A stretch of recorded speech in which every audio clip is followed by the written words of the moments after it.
Vous ne connaissez peut-être pas cette personne, mais en tout cas vos dirigeants et tous vos grands chefs religieux connaissent cette personne. Cette personne se nomme ou se nommait Simon Kimbangu. Simon Kimbangu. Cet homme est venu une fois. Il a été envoyé par Dieu, par Tatanzambia Pungu Tulendo. Il a été envoyé par lui pour venir délivrer le peuple noir. Chose qu'il avait faite car il avait réussi à accorder la première indépendance à l'Afrique noire ainsi qu'au peuple du Congo. Maintenant, les religieux ne cessent pas de vous parler de la première venue du Christ, de Jésus, ainsi que de sa seconde venue. Vous pouvez y croire, faites ce que vous voulez, mais ça, c'est pas ma tasse de thé. Mais en tout cas, ce personnage, cet être, qui se nommait Kimbangu, était venu une première fois. Et écoutez ce qu'il avait dit, parce qu'il avait prophétisé des choses incroyables.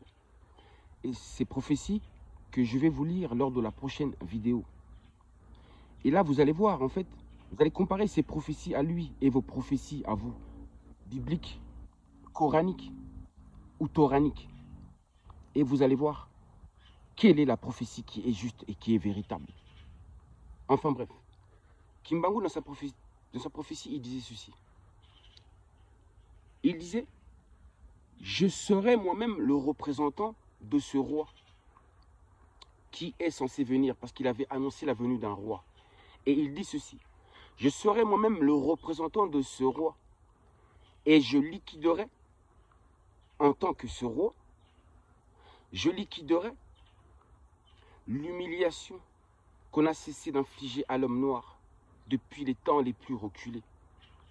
Car dans toutes les races qui existent, la race noire est la race qui a été la plus et qui est la plus humiliée. C'était l'envoyé de Dieu. Il était venu pour la justice et pour la vérité. Et écoutez bien, il a dit ceci. Je serai moi-même le représentant de ce roi. Cela veut dire que Kimbangu était censé revenir. Que le Tout-Puissant, Tatanzambia Pungu Tulendo, comme le nomment mes ancêtres, allait le renvoyer une seconde fois. Il avait commencé une œuvre de délivrance, c'est-à-dire la première partie de l'indépendance. Et l'indépendance de l'Afrique noire devait se faire en deux étapes. Une première étape et ensuite une deuxième étape. Mais dans sa prophétie, on comprend que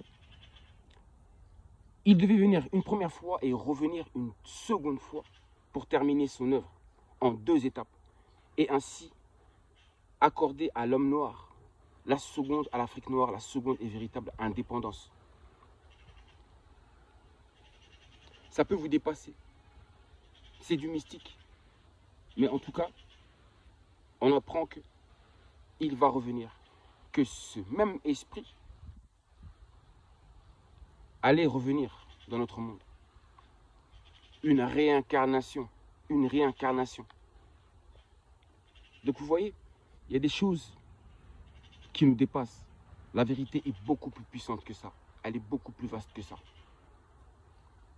Et ce sont ces connaissances que justement, Dieu, le Créateur, qui est l'esprit de vérité, me donne.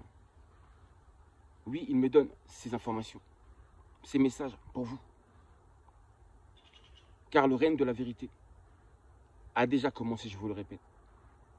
Et il va prendre de plus en plus sa place. La vérité va régner sur le tout. Et ainsi viendra la justice et l'harmonie. Je vous lirai les prophéties de Kimbangu et vous allez comparer avec vos prophéties à vous. Et vous allez voir et savoir qui est dans le vrai. Car les prophéties de Kimbangu, ça annonce vraiment l'avenir même de l'humanité. C'est l'histoire de l'humanité et du peuple noir. Je vous dis à suivre. Je vous lirai ces prophéties.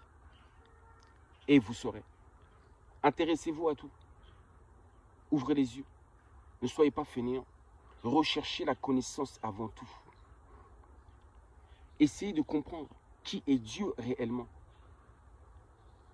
Et ce que je me suis rendu compte, c'est que l'humanité, en réalité, vous êtes tous dans le faux. Vous avez mal compris qui était Dieu. Vous avez mal compris quelle était sa volonté. ses désirs. Vous ne savez pas, vous n'avez pas compris. Vous parlez d'un Dieu que vous ne connaissez pas.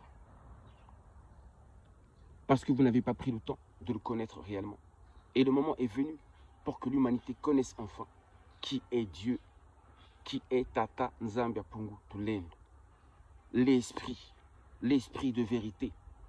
Cet esprit de vérité, créateur de toutes choses. Le Très-Haut, le Tout-Puissant. Vous le nommez de différents noms, mais en vérité, vous ne le connaissez pas. Il ne suffit pas de nommer, mais c'est mieux de connaître. Je préfère connaître quelqu'un, bien le connaître, même si je ne connais pas son prénom ou son nom, ce n'est pas important. Le plus important, c'est de connaître la personne d'abord. Le nom, ce n'est rien. Donc, le nommer ne suffit pas de faire de vous des enfants de Dieu. Mais il faut le connaître. Et en le connaissant, c'est comme ça que vous allez savoir comment il faut agir. Comment se comporter de façon qui lui plaise.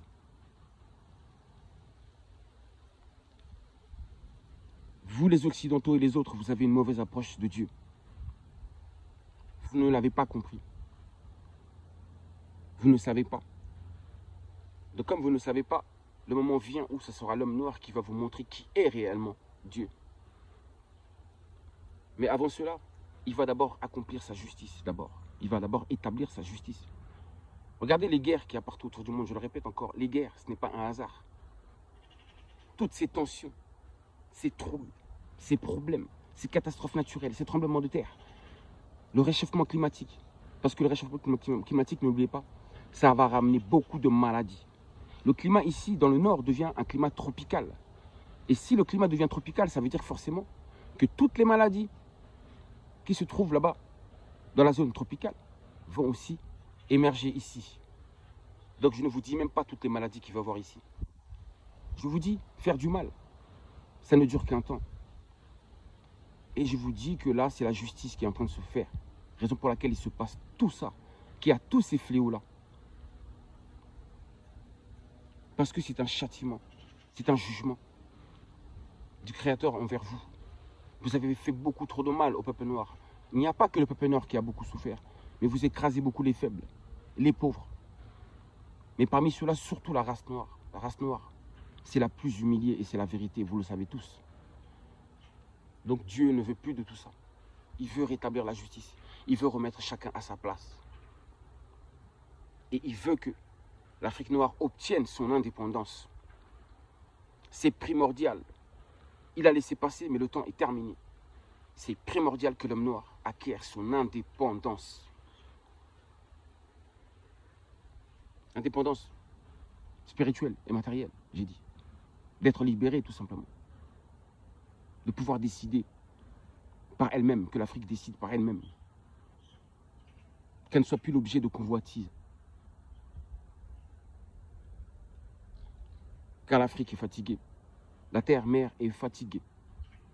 Elle est souillée. Elle était déchue, mais c'est fini maintenant. L'Afrique ne sera plus déchue. Vous devez le savoir. Un jour, quelqu'un m'a dit lors d'une vidéo, « Ah, mais le Congo est déchu. » Mais je lui ai dit que le Congo ne sera plus déchu. C'est la résurrection du peuple noir. Quoi que vous fassiez, vous ne pourrez pas aller contre la volonté du Tout-Puissant. De celui qui vous a donné la vie. De celui qui vous a donné toutes ces bonnes choses pendant tout ces siècles passés. Maintenant, vous avez assez mangé. Maintenant, c'est le tour de l'homme noir aussi de pouvoir manger. D'être enfin respecté. Et de connaître enfin la sensation d'être aussi sur le toit du monde, comme vous l'avez été. Votre tour est passé. Et vous ne pourrez rien. Qu'il en soit ainsi.